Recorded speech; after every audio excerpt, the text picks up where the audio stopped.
Howdy, and welcome back to Lecture 1, Video 2. As soon as I can figure out how I can get these slides to move. There we go.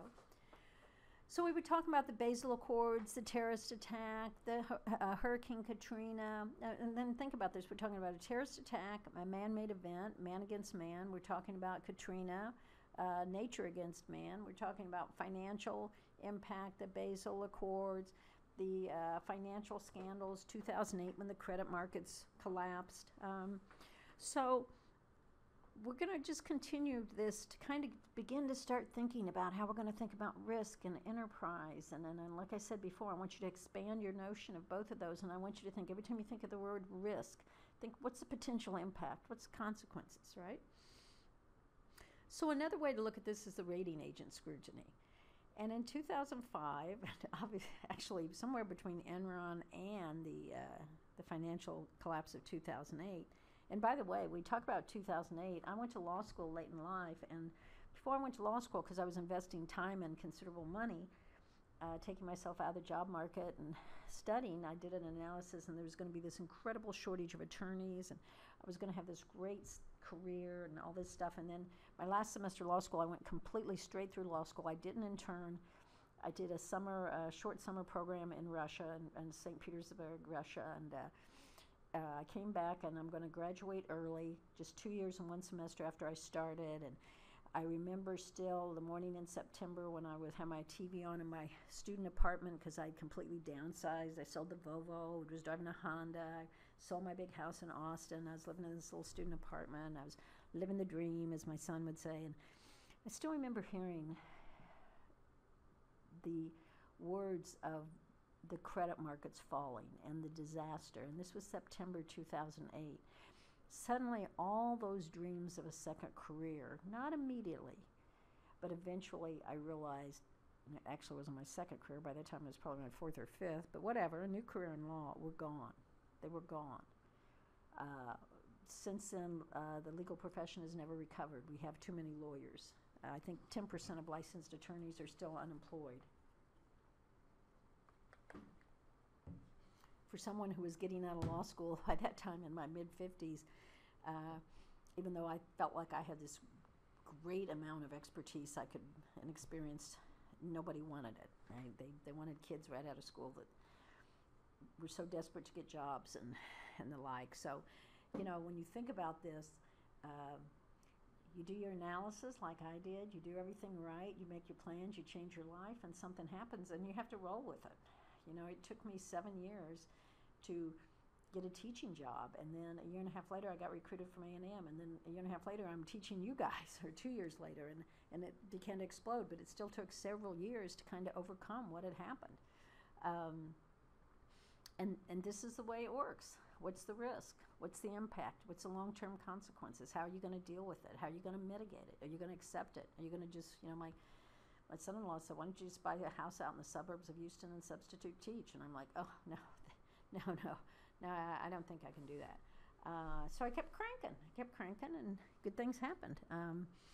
So another aspect of this, sorry for the, sideways diversion, but I'm sure every one of you could tell me a similar story. Something that you've had, that you've examined the risk, you've analyzed the risk, you've put a plan in place, and then it doesn't go according to plan, and so you have to alter that plan. That's what I'm talking about with the risk, the impact, the consequences, the different level of stakeholders. So there was rating agencies, they began to look at ERM programs. I still remember in the 80s and 90s when they started talking about enterprise risk, and it was SAP and some others, and you would try to get on it and use these complex software products, and it's supposed to help you do all this enterprise management and your risk, but you were basically taking your business model and forcing it into this preconceived notion of how the business should run. And when they talked about risk, it was very easy. Give them a probability and they can, shoot out the answer. Well, fast forward, we know that's not true. So these advanced global practices, we talk more about enterprise risk management now very differently than we would have 20 or 30 years ago. For these very ways it's talked about, the rapid advancement, the growth beyond requirements, the continual evolution, the expansion into all sectors. How do we practice this? Every major accounting firm not only has accounting firm, but has a risk management arm and talks about it on the enterprise level. So now our risk management has become such a part of how we view companies that they want it to be public knowledge. In cybersecurity, again, if you have a breach or if you have something that you discover, even if it caused no impact, you're required by SEC now to release that under their material rule. If it's going to cause a change in my decision, if it's material enough to alter my decision of how I'm going to invest in your company, well, this whole thing is, again, it's a man-made metric, and you can have something graded A or A plus or highly graded, and then it's good or bad.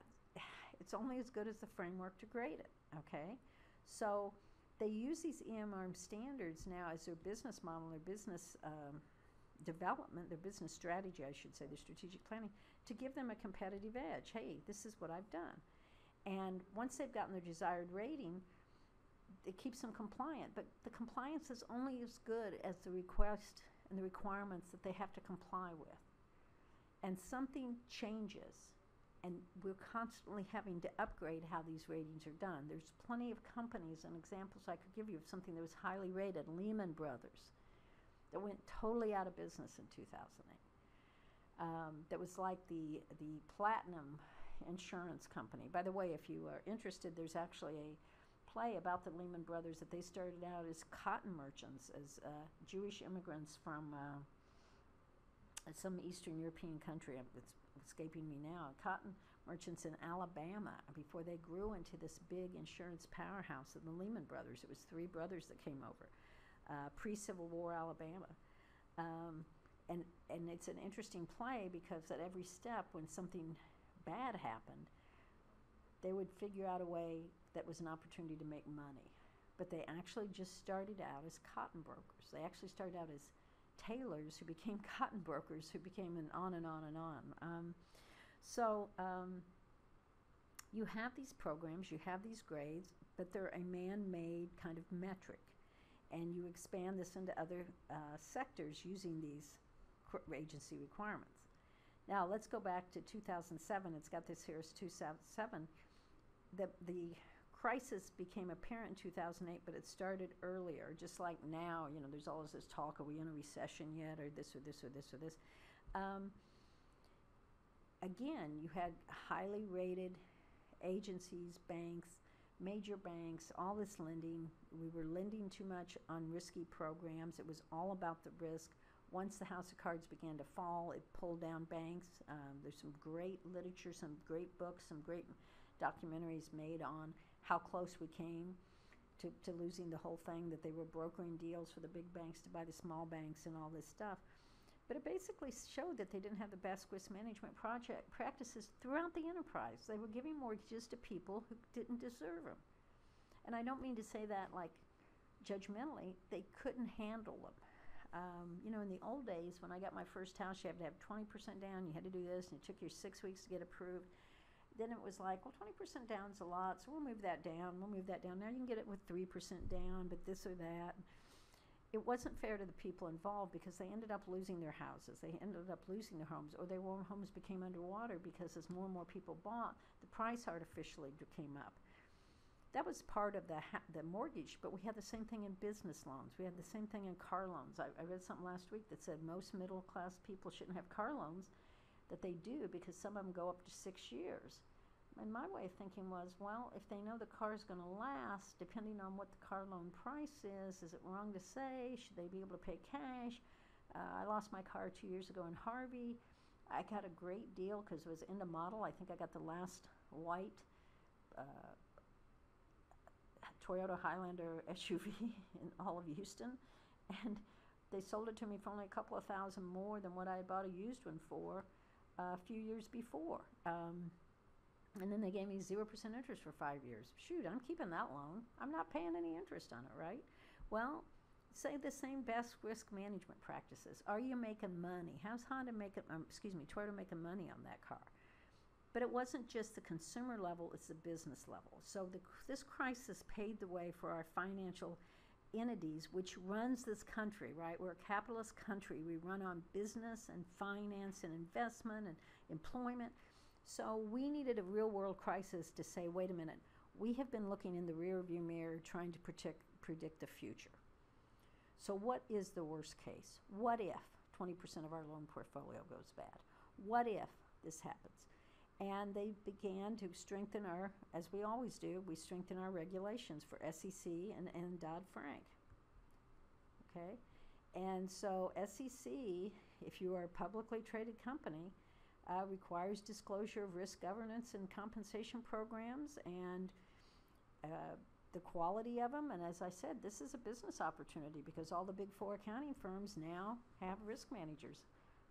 I will post a video when I find it of one of my cybersecurity students from the University of Houston a couple years back that now does risk assessments for Deloitte and talks about what he does. Now it's not purely, he's not doing financial, he's doing cybersecurity, but it's a very lucrative career. And then you also had legislation like Dodd-Frank, which basically put controls back into banks that had originally been there and been taken out, with this whole idea that banking had changed and that, excuse me, and the financial institutions could regulate themselves.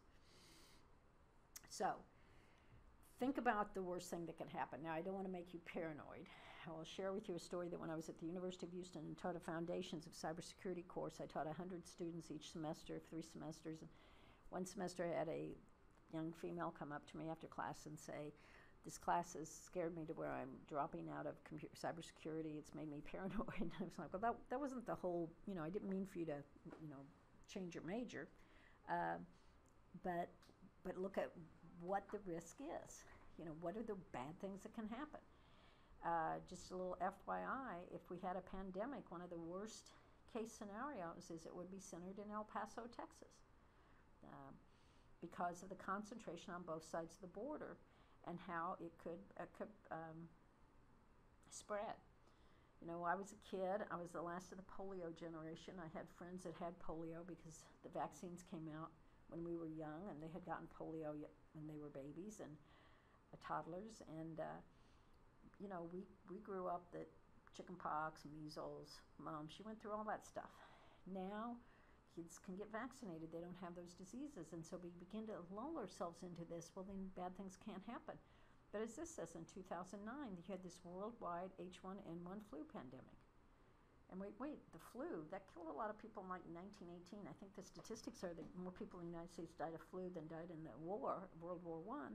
Wait, that flu? I mean, we thought we'd conquered all these diseases. People don't get polio now. They don't get these childhood diseases. Pirates, the pirate hijacking. Wait, and I think people think the pirates are sitting out there looking on the ocean. Oh, is that a ship? Let's go get it. No, they're on the internet. They know where their ships are going. They know where to attack them. They know what things are going on. But it almost seems like a throwback to the, 1800s. So one of the things we want to talk about in this class, and of course I'm a technology person, so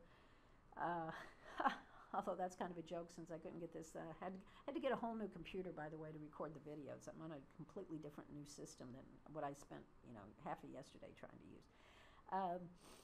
But one of the things we want to look at is long-term trends. Look at it in technology, look at it in information. We are going to talk about data analytics. The truth is there's always been tons of data around us. The difference is, just as I said in the introductory lecture, now we can store it, we can process it, we can analyze it, we can slice it, we can dice it, we can blend it with other sources of data, and we can make all these conjectures about it, all these conclusions. So look at the long-term trends, and technology, information, data, these are enablers. It's always been there. Now, how are we going to use it? How are we going to predict that you're going to go into a grocery store in 3 days from now and what you're going to buy based on your past behavior? That data's always been there. But now you ring out with an electronic card, you've got a customer loyalty number. I can track this. I can know pretty much when you're going to show up, what you're going to want. Make you some suggestions you didn't intend to buy. Okay? Those are the enablers. And so when we talk about what ERM is, I said in the beginning, it's kind of an amorphous term. We want to manage the risk in an enterprise. We want to manage it by 3 key characteristics, which the rest of this semester we will decompose into other factors: strategic, financial, and operational risk. What is my strategy? Is my strategy going to keep me in the market? Is it going to make me profitable? You know, buggy whips. Nobody makes money making buggy whips anymore. Why? Because the automobile replaced it. Strategies 1, financial. Am I going to be able to cash flow? You know what they say, that for real estate agent or real estate, it's location, location, location. Well, I've started and had successes and had failures with a number of small businesses, and just like the real estate agent says, location, location, location, I always say it's cash flow, cash flow, cash flow. And then operational, can you make it happen? Do you have your procedures and processes in place? So those are the big 3, but under that is this vast network of risk factors that somehow contribute, somehow interdependent and all that. And that's what this course is about. So we don't know what the best practices are. Like I said, if you came to this class, thought you're going to hear, this is the way it is, this is what we have, give you a test at the end, you make it. Nope, nope, nope. We are in an exciting time because nobody knows how to do this. Some are better than others. JP Morgan Chase, Jamie Dimon, I believe is his last name. Great, it seems like, at understanding where the world's going to go before anybody else, right?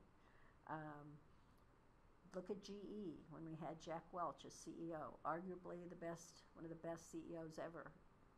And now the company's completely crumbled and fallen apart. The child that was started by Edison. There's no good consensus in this, but this is going to be very interesting to discuss. I'm looking forward to some of the insights that you all give me, because we're going to talk about definitions and how we see it, but do not expect this is going to be a black or white, yes or no, right or wrong exercise. And with that, I'm going to end